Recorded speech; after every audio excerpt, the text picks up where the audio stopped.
अपनी बीवी के मुंह से निकलने वाले अल्फाज सुनकर मैं पत्थर का हो चुका था। बेयकीनी से अपनी बीवी की जानिब देखे जा रहा था। मैं सख्ता ज़दा सा अपनी बीवी को देख रहा था। अपने होश में नहीं थे और हज़ियानी अंदाज में चीखते हुए ऐसी सच्चाई मेरे सामने रखी जिसे सुनकर मेरा दिल कर रहा था ज़मीन फटे और मैं उसमें समा जाऊं। मैं तो औलाद से महरूमी का गम मनाने आया था। नहीं जानता था इस सदमे के साथ एक दिल खराश और तकलीफ दे सच्चाई मुझे मालूम होगी। फिर मेरे बेयकीनी गम और गुस्से में बदलने लगे। गुस्से की शदीद लहर दिमाग से होते हुए दिल तक पहुंचे। मुझे लगा अभी मेरा दिल बंद हो जाएगा। सीने में दर्द की शदीद लहरें उठ रही थी।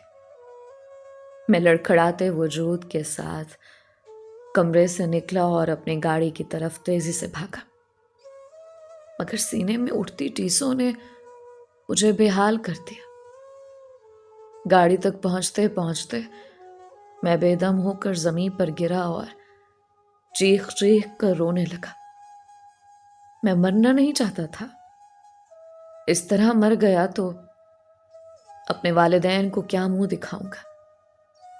जो जिम्मेदारी उन्होंने मुझे सौंपी मैं उसको पूरा भी नहीं कर पाया। उनसे इतने वादे लिए और वो वादे तो क्या पूरे करता। मैंने दरिंदगी और जुल्म की इंतहा कर दी। वो मेरी इकलौती छोटी बहन थी, मुझसे पूरे 10 साल छोटी। वो 8वीं क्लास की स्टूडेंट थी जब मेरे वालिदैन की गाड़ी का एक्सीडेंट हुआ। मैं यूनिवर्सिटी का स्टूडेंट था और उस वक्त अपनी क्लास ले रहा था जब मुझे वालिदैन के एक्सीडेंट की इत्ला मिले। मैं दीवाना वार भागता हुआ अस्पताल पहुंचा था। मेरे पहुंचने तक मेरी मां दम तोड़ चुकी थी, जबकि मेरे बाप की अभी सांसें बाकी थी। मेरा हाथ थामते हुए बामुश्किल उखड़ती सांसों के दरमियान अबू बोले, अपनी बहन का ख्याल रखना सुहेब, वो बहुत मासूम है। जमाने की ऊंच नीच से कोसों दूर हमने उसे फूलों की तरह पाला है। मैं चाहता हूं कि हमारे बाद तुम भी अपनी बहन को उसी तरह रखना और उसे कभी ये महसूस ना होने देना कि उसके वालिदैन इस दुनिया में नहीं रहे। तुम उसकी माँ और उसके बाप बन जाना और उसकी आंख में कभी भी आंसू ना आने देना। हमारे बाद ही तुम ही उसका आखिरी सहारा हो। मैं तुमसे गुजारिश करता हूं, मेरी बच्ची से उसका आखिरी सहारा मत छीनना। मुझसे वादा करो, तुम कभी भी अपनी बहन को तन्हा नहीं छोड़ोगे, चाहे कुछ भी हो जाए, हालात जैसे भी हो। तुम हमेशा अपनी बहन का साथ दोगे। मुझसे वादा करो, तुम ये सब करोगे। मुझे तसल्ली दो ताकि मैं सुकून से अपनी आंखें बंद कर सकूं। मेरे बाप की बातों ने मेरा दिल चीर कर रख दिया था। मैंने रोते हुए कहा, अब वो आपको कुछ नहीं होगा, आप बिल्कुल ठीक हो जाएंगे, खुद ही निम्रा का ख्याल रखेंगे। मगर अब वो बेचैन से थे और मुझे इल्तजा करती नजरों से देखने लगे। तब हिचकियों से रोते हुए मैंने अपने बाप से वादा किया, मैं निम्रा को बहुत प्यार दूंगा, उसे अपनी बहन नहीं बेटी बनाकर रखूंगा। वादा करने की देर थी, मेरे बाप ने हमेशा के लिए अपनी आंखें बंद कर ली। उस रोज मैं धाड़े मार कर रोया था। माँ बाप की मौत मेरे लिए नाकाबिले बर्दाश्त थी, मगर अपनी मासूम सी बहन की खातिर मुझे खुद को संभालना था। तब मैं बामुश्किल खुद को मजबूत बनाते हुए अपने वालिदैन की मैयत लेकर घर पहुंचा। मेरा दिल तड़प रहा था, आंसू निकलने को बेताब थे, मगर मैंने खुद को संभाला। मैं जानता था निम्रा के लिए माँ बाप की मौत बर्दाश्त करना मुश्किल होगा। उसकी अजियत मुझसे कहीं ज्यादा होगी। वो 13 साल की मासूम लड़की थी और अम्मी अब्बू की बहुत लाडली। अम्मी के साथ सोना, अब्बू की गोद में बैठकर खाना पीना और मेरे कंधे पर झूलना उसका पसंदीदा मशगला था। इतनी मासूम लड़की के लिए माँ बाप की मौत बर्दाश्त करना बहुत मुश्किल था। मुझे लगा था मैं निम्रा को संभाल लूंगा, मगर ये मेरे खाम ख्याली थे। अम्मी अब्बू की मौत ने निम्रा को शदीद सदमा पहुंचाया था। उसका मासूम जहन ये बात बर्दाश्त नहीं कर पाया और शदीद जहनी दबाव के तहत उसे झटके लगने लगे। मैं अपने वालिदैन की मौत का गम भुलाए निम्रा की फिक्र में लग गया। डॉक्टर मुसलसल निम्रा को बेहोशी के टीके लगा रहे थे ताकि उसका दिमाग पुरसुकून रहे।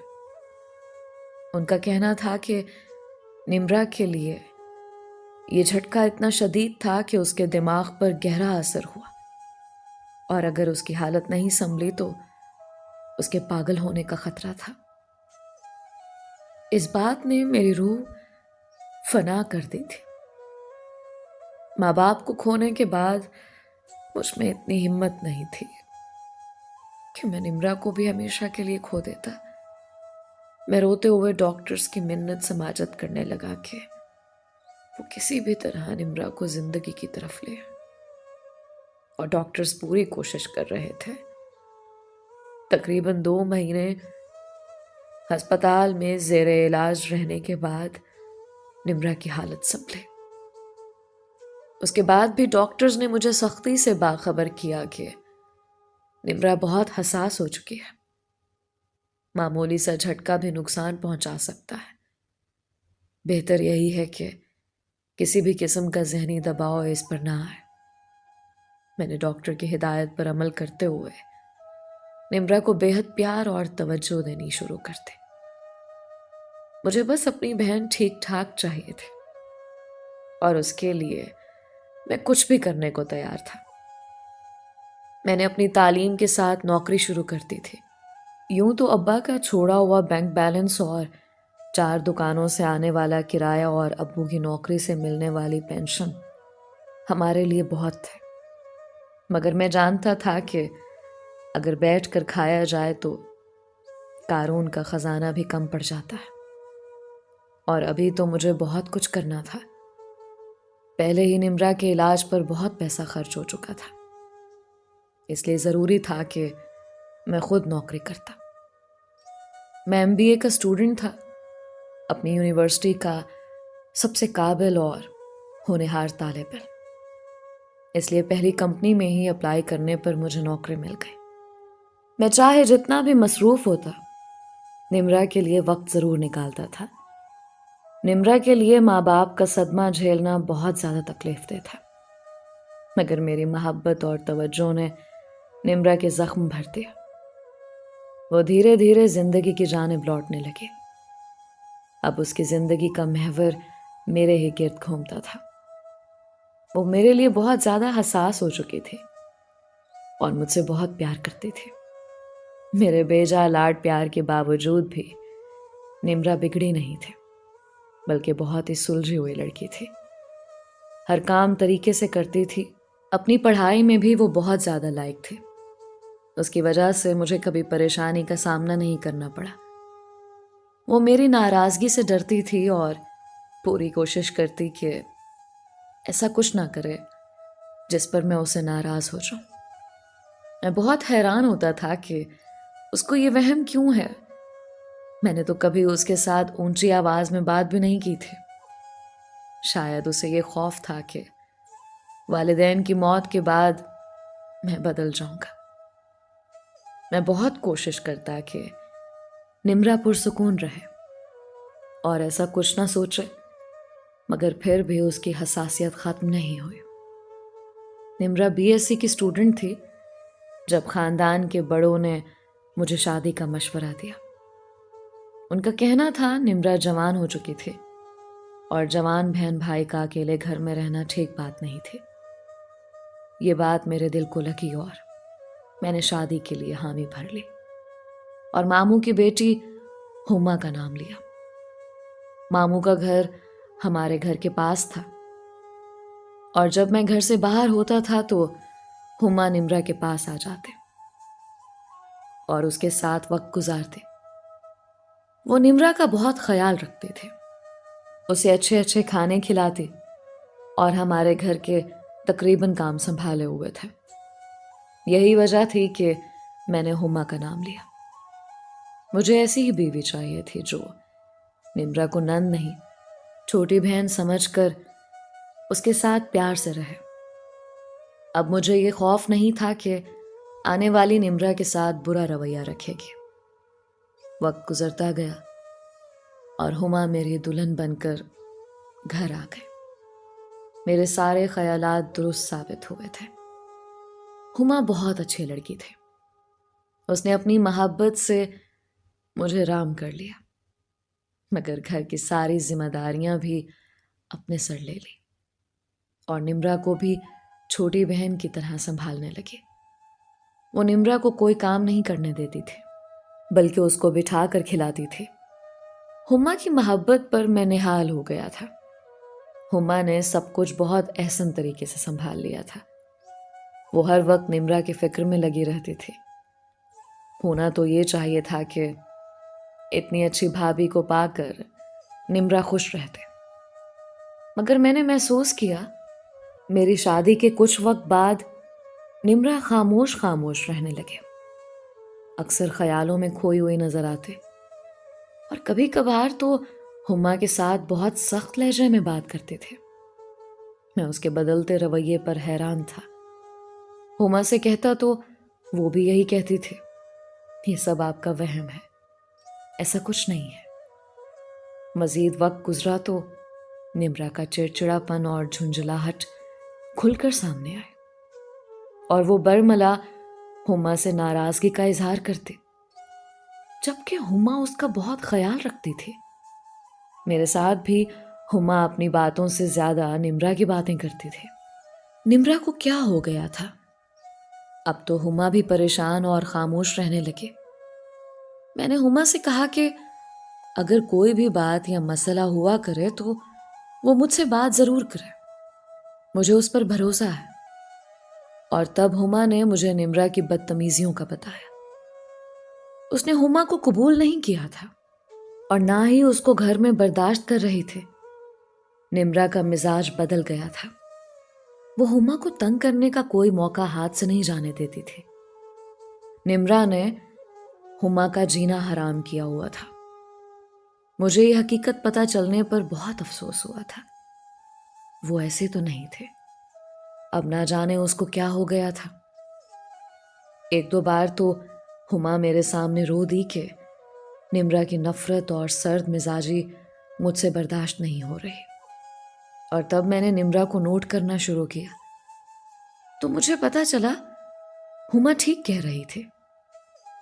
निम्रा वाकई हुमा से नफरत करने लगी थी।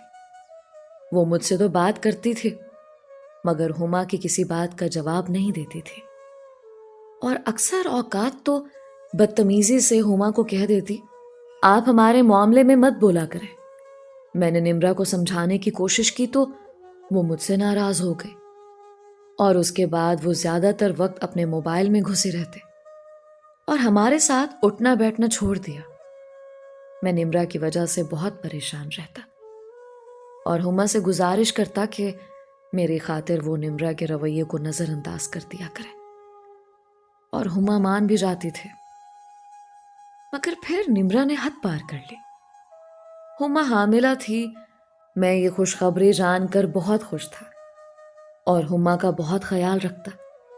निम्रा से भी गुजारिश करता कि हुमा से लड़ाई ना किया करे, उसको जहनी सुकून की अशद जरूरत है।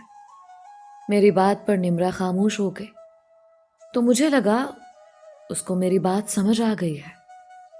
मगर एक रोज हुमा की हालत बिगड़ गई। अस्पताल ले जाने पर पता चला हुमा को माने हमल की दवा दी गई है। ये सुनना था कि हुमा चीखते हुए कहने लगी, मुझसे अब मजीद बर्दाश्त नहीं होता। मैंने बहुत बर्दाश्त की निम्रा की बदतमीजियां, मगर उसने तो एहसास करने की बजाय मुझसे मेरा बच्चा छीन लिया। उसे मेरा वजूद आपके साथ अच्छा नहीं लगता तो मुझे कह देती, मैं आपको छोड़ देती, मगर मेरा बच्चा ना छीनती। उसने मुझे दूध का ग्लास दिया और मेरी हालत बिगड़ी। मेरा सदमे से बुरा हाल हो गया था। निम्रा अपनी नफरत में इतनी गुजर गई कि मुझसे मेरी खुशी छीन ली। उसने मेरा एहसास भी नहीं किया। मैं बहुत रोया और घर आकर मैंने गुस्से से निम्रा से बास पुर्स की। पहले वो कितनी देर बेयकीनी से मुझे देखती रही और फिर तनफ्फुर से बोली, हाँ किया है मैंने ऐसा, और अगली बार हुमा की जान लूंगी। निम्रा की बात पर मेरा दिमाग घूम गया और मैंने बिना सोचे समझे निम्रा के मुंह पर थप्पड़ दे मारा। मैंने उसे औलाद की तरह पाला था और इसका सिला वो मुझे ये दे रही थी कि मुझसे मेरी खुशियां छीनने लगी। वो अच्छी तरह जानती थी मुझे बच्चे बहुत पसंद थे। शादी होते ही मैं औलाद की ख्वाहिश करने लगा था। मेरी बहन ही मेरी खुशियों की कातिल बन गई। उसके बाद मैं निम्रा से नाराज हो गया, मगर उस वक्त मेरी हैरत और तकलीफ की इंतहा नहीं रही जब निम्रा ने मुझे मनाने की बजाय उल्टा कमरे में बंद रहना शुरू कर दिया। मुझे दुख तो बहुत हुआ, मगर मैं बर्दाश्त कर गया। मुझे निम्रा बहुत अजीज थे। मैंने हुमा से कहा कि वो अपना काम करके कमरे में चली जाया करे। निम्रा के लिए मैंने मुलाजमा का बंदोबस्त किया जो निम्रा के सारे काम कर जाते। कुछ वक्त गुजरा तो हुमा ने एक और इंकशाफ किया। निम्रा कॉलेज के बाद बहुत देर से घर आने लगे थे। उसकी छुट्टी 2 बजे होती थी, जबकि वो 5 बजे घर आती है और घर आकर भी मोबाइल पर मसरूफ रहती है। हुमा की बात पर मुझे शदीद झटका लगा था। इस बात की तस्दीक के लिए मैं एक रोज 2 बजे घर आ गया। हुमा बिल्कुल ठीक कह रही थी। उस रोज भी निम्रा 5 बजे घर आई। घर में मुझे बैठा देखकर उसके चेहरे का रंग एक पल को बदला, मगर दूसरे ही लम्हे सर झटक कर वो कमरे की तरफ चली गई और तब गुस्से से मेरा बुरा हाल हो गया था। मोमानी अक्सर मुझे कहती थी, जवान खून है, उस पर नजर रखा करो, मगर मैं मोमानी की बात सुनकर नजरअंदाज कर देता, बल्कि कई बार तो सख्त लहजे में उनको 2 टोक भी ये कह चुका था कि वो मेरी सास है तो सास ही रहे, माँ बनने की कोशिश ना करे और ना मेरी बहन के किरदार को मशकूक करने की कोशिश करे। मुझे लगा था आप मुझसे मोबाइल छीन कर मुझे मेरे इरादों से बाज नहीं रख सकते। पहले आपकी बीवी ने मेरी जिंदगी तंग की हुई थी, हर वक्त मुझ पर नजर रखते थे, मगर अब उस शख्स के बगैर रहना नामुमकिन है। इसलिए मैं घर छोड़कर जा रही हूं। मुझे आपकी और इस घर की जरूरत नहीं है। मेरे पीछे आने की कोशिश भी मत करना, मैं आपको कभी नहीं मिलूंगी। ये खत पढ़कर मेरे औसान खता हो गए। मेरे सर में धमाके होने लगे। शदीद जिल्लत और शर्मिंदगी के मारे मेरा सांस रुक रहा था। मैं कभी सोच भी नहीं सकता था निम्रा इस तरह मेरे सर में खाक डालेगी। और तब हुमा ने कहा, इसीलिए अम्मी कहती थी निम्रा पर नजर रखें, मगर आपको अम्मी की बात बुरी लगती थी। अब नतीजा आपके सामने है। वो हमारे इज्जत खाक में मिला गई है। मुझे उसकी फिक्र है, कहीं वो खुद को नुकसान ना पहुंचा ले। हुमा रो रही थी जबकि मैं पत्थर का हो चुका था। 2 दिन सदमे की हालत में कमरे में बंद रहने के बाद मैंने कहा, आज के बाद इस घर में निम्रा का नाम न सुनो। मेरे लिए वो मर गई है।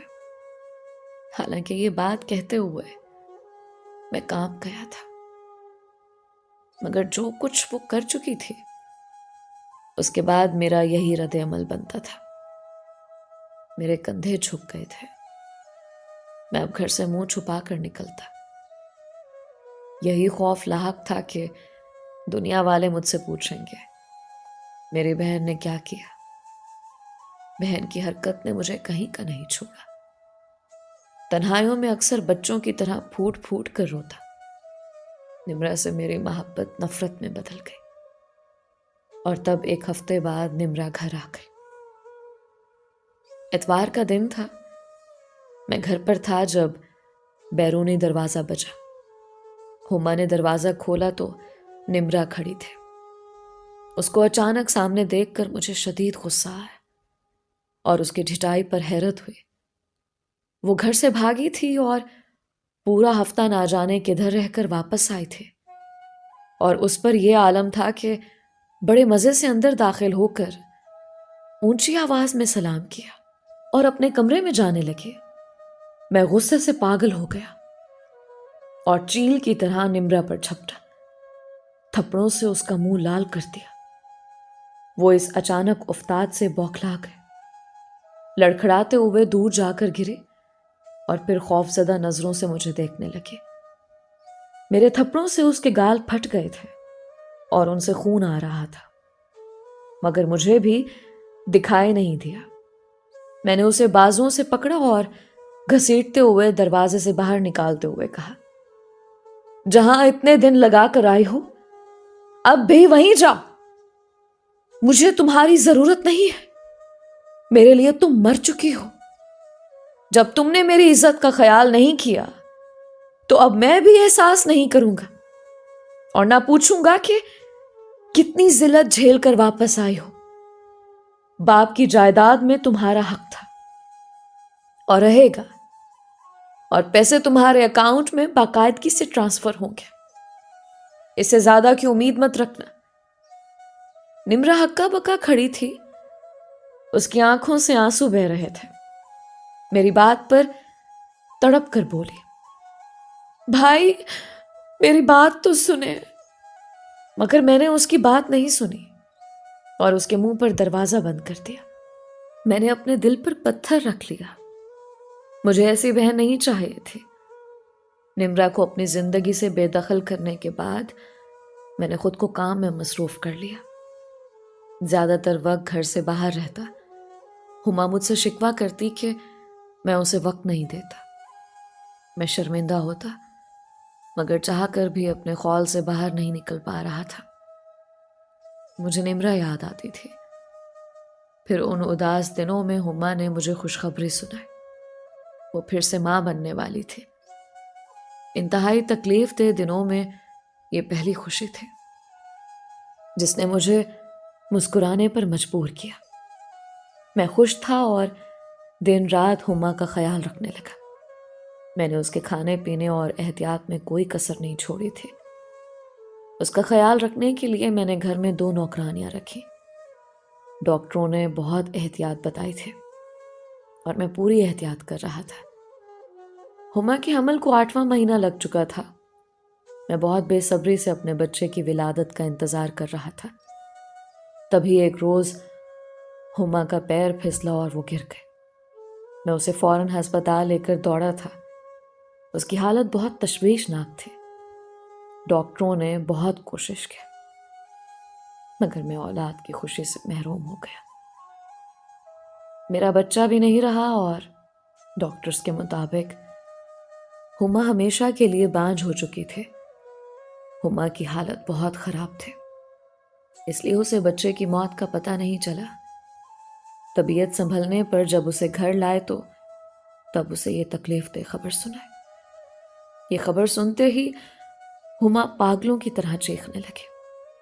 मैं उसे दिलासा देने के लिए आगे बढ़ा, मगर उसके मुंह से निकलने वाले अल्फाज ने मुझे साकित कर दिया। वो रो रही थी और मुमानी से कह रही थी, मुझे मेरे अमालों की सजा मिली है अम्मी। मेरे साथ यही होना था। मैंने निम्रा को घर से निकलवा दिया। मैं निम्रा के साथ बुरा रवैया रखती थी, उसका दिल दुखाती और जोहेब को यही कहती वो मुझसे नफरत करती है। हालांकि ऐसा नहीं था। वो मुझसे डरती थी, भाई को खोने से डरती थी। मैंने उससे उसका भाई छीन लिया और मुझे सजा मिल गई। वो मुझसे प्यार करती थी, अपने भाई से इश्क करती, मगर मैंने छोटी सी बात को अना का मसला बना दिया। मेरा रिश्ता होने पर उसने अपनी दोस्त को कॉल की, भाई के रिश्ते का बताया और कहा मेरा बहुत दिल था तुम्हारी आप ही को अपनी भाभी बनाती, मगर भाई की पसंद हुमा है। मैंने उसकी कॉल सुन ली और बस उसे बैर बांध लिया। हालांकि उसने बस अपने दिल का हाल दिया था, मगर मुझसे कभी बुरा रवैया नहीं रखा। मुझे दिल से अपनाया। अपने भाई की खुशी खुशी में दिल से खुश थी, मगर मैंने उससे उसकी जिंदगी ही छीन ली। निब्रा की जोहेब से मोहब्बत मुझसे बर्दाश्त नहीं हुई। मैं उसे अपनी जिंदगी से निकालना चाहती थी। तब मैंने घिनौना खेल खेला। मैंने खुद ही दूध में दवाई मिलाई थी। मैं जानती थी भाई की बाज पुर्स उसको मुतनफर करेगी और वो जिद और गुस्से में वही बोलेगी जो मैं बुलवाना चाहती थी। वो इतनी गुस्सा हुई कि उसने वो गुनाह तस्लीम कर लिया जो उसने किया ही नहीं था। उसका किसी लड़के के साथ चक्कर नहीं था और ना ही वो कुछ गलत करती थी। वो तो मेरे सर्द रवैये की वजह से गमगीन रहती थी, मगर मैंने गलत तासुर दिया। मेरे लिए निम्रा को बर्दाश्त करना मुश्किल हो गया। उसके होते हुए जोहेब ना मेरी तरफ देखते और ना कोई मेरे साथ बात करते थे। उनकी जुबान पर निम्रा का जिक्र रहता और इस बात ने मुझे जहरीला बनाया। उस रोज वो घर से नहीं भागी थी। उसके कॉलेज का ट्रिप जा रहा था। मैंने ही उसे कहा था कि वो चली जाए। मैंने जोहेब से इजाजत ले ली है। वो नहीं जाना चाहती थी। वो चाहती थी जोहेब से इजाजत ले, मगर मैंने उसे इस तरह राजी किया कि मेरी बात मानकर वो चली गई और मैंने ही उसकी लिखाई में खत लिखा था। वो हफ्ता उसने कॉलेज ट्रिप पर लगाया था, इसलिए वापसी पर नॉर्मल थी। वो नहीं जानती थी कि मैंने उसके लिए कैसा जाल बिछाया था। और देखिए अम्मी, अल्लाह ने मुझे कैसी सजा दी।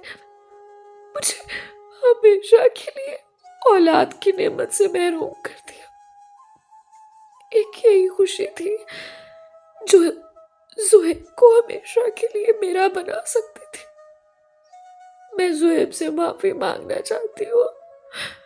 अम्मी, आपने मुझे समझाने की बजाय मेरा साथ दिया। देखिए मेरी जिंदगी उजड़ गई। हुमा के अल्फाज ताज़ियाने की तरह लगे। मुझे अपना बाप याद आ गया। अपने बाप से किया आखिरी वादा याद आ गया। अपनी बहन की मासूमियत याद आ गई। वो पल याद आया जब दरवाजे के बाहर खड़ी बेबसी की इंतहाओं पर थी वो, और मुझे अपनी सफाई में कुछ कहना चाहती थी। मैं लड़खड़ाते कदमों से पलटा और निम्रा को ढूंढने जाने लगा, मगर गाड़ी के पास पहुंचते ही जमीन पर गिर गया और तड़पने लगा। मामू मुमानी ने मुझे अस्पताल पहुंचाया। मुझे हार्ट अटैक हुआ था। 15 दिन मैं अस्पताल में रहा। जब होश आया तो निम्रा मेरे पास मौजूद थे। हुमा उसे ढूंढ लाई थी। उसे मालूम था कि निम्रा घर से निकाले जाने के बाद अपने दोस्त के घर रह रही थी। निम्रा को सामने देखकर मैं फूट फूट कर रोया और निम्रा के आगे हाथ जोड़ लिए। मैंने अपनी मासूम बहन पर बहुत जुल्म किया था। मेरे जुड़े हाथ देखकर निम्रा तड़प उठी और मेरे हाथों को चूमते हुए कहने लगी, भाई मैं आपसे नाराज नहीं हूं, आप मुझे शर्मिंदा मत करें और प्लीज ठीक हो जाए। मेरे लिए आपसे बढ़कर और कुछ नहीं है। जो हुआ उसे भूल जाए। मैं ठीक हूं और अपने दोस्त के घर ही रहना चाहती हूँ। निम्रा की बातों ने मुझे मेरी नजरों में गिरा दिया। मैंने उसके साथ क्या क्या किया था और उसने एक पल भी नहीं लगाया मुझे माफ करने में। मैंने अपनी बहन को सीने से लगाया। तब मेरी नजर हुमा पर पड़ी, जो उम्मीद भरी नजरों से मेरी जानिब देख रही थी। उसे लगा था कि मेरी बहन को मुझ तक पहुंचाकर उसने अपने लिए मेरा दिल साफ किया, मगर यह मुमकिन नहीं था। जो कुछ वो हमारे साथ कर चुके थे, उसके बाद उसका घर में रहना क्या बल्कि रुकना भी नहीं बनता था। और मैं अच्छी तरह जानता था उसकी वजह से निम्रा घर नहीं आना चाहते थे। मैंने उसी वक्त हुमा को तलाक दे और अपनी बहन के साथ घर आ गया। अब मुझे अपनी बहन को वक्त देना था और मेरी जिंदगी में निम्रा के अलावा किसी और की जगह नहीं बची थी। मैं अपने बारे में कुछ भी नहीं सोचने वाला था। दोस्तों, ये थी एक भाई और एक बहन की बेतहाशा मोहब्बत की कहानी। उम्मीद करती हूँ इस कहानी से आपने काफ़ी कुछ सीखा होगा। अपनी राय का इजहार कमेंट्स में ज़रूर किया करें। आप सबके प्यार और सपोर्ट का बेहद शुक्रिया। आज का स्पेशल थैंक्स मिस्टर इंजमामुल हक का, जो कि दुबई से बिलोंग करते हैं, मिस्टर मोहम्मद तुफैल का, जो कि KPK पाकिस्तान से बिलोंग करते हैं, मिस्टर रेहान अशरफ का, जो कि सरगोदा पाकिस्तान से बिलोंग करते हैं, और मिस सुमेरा मलिक का, जो कि चकवाल पाकिस्तान से बिलोंग करते हैं।